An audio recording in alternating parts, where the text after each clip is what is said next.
মন্ত্রণালয়ে কোনো কাগজ পাঠাইছে আমার জানা নাই।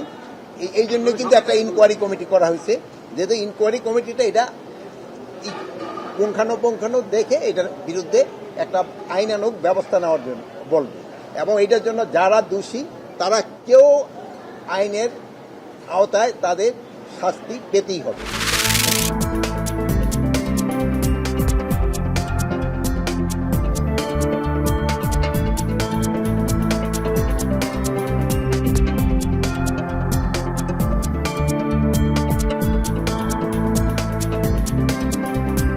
অনন্তকাল হানাহানি করে আমাদের এই জাতির মুক্তি হবে না। আমাদের জাতীয় ঐক্য গড়ে উঠতে হবে, এবং যারা গণহত্যার মতো মানবতা বিরোধী অপরাধের মতো ঘৃণ্য অপরাধ করেছে তারা তো খুব বেশি সংখ্যক না।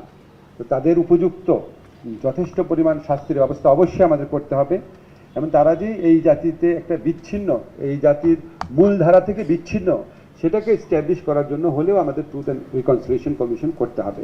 এই লক্ষ্যে আমি এবং আমাদের মাননীয় চিফ জাস্টিস আমরা টিম নিয়ে সাউথ আফ্রিকাতে যাচ্ছি।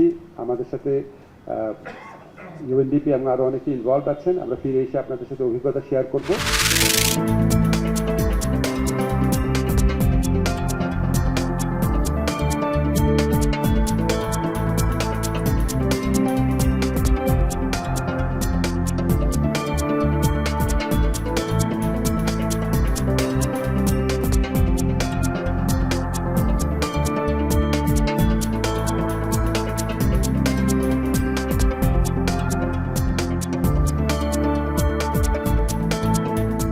সেই 12 বছর থেকে আমরা বেড়ে এখন 700 টন প্লাস এসেছি।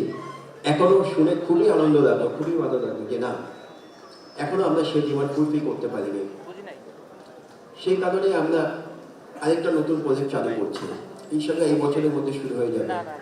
যে যেখানে থাকি, যে যত সম্পদশালী হই, যে যত ক্ষমতাশালী হই না কেন, আমাদেরকে আল্লাহর সামনে দাঁড়াতে হবে। সুতরাং প্রস্তুতি আমরা কিভাবে নিব সেটার জন্য চেষ্টা আমাদের অবশ্যই করতে হবে।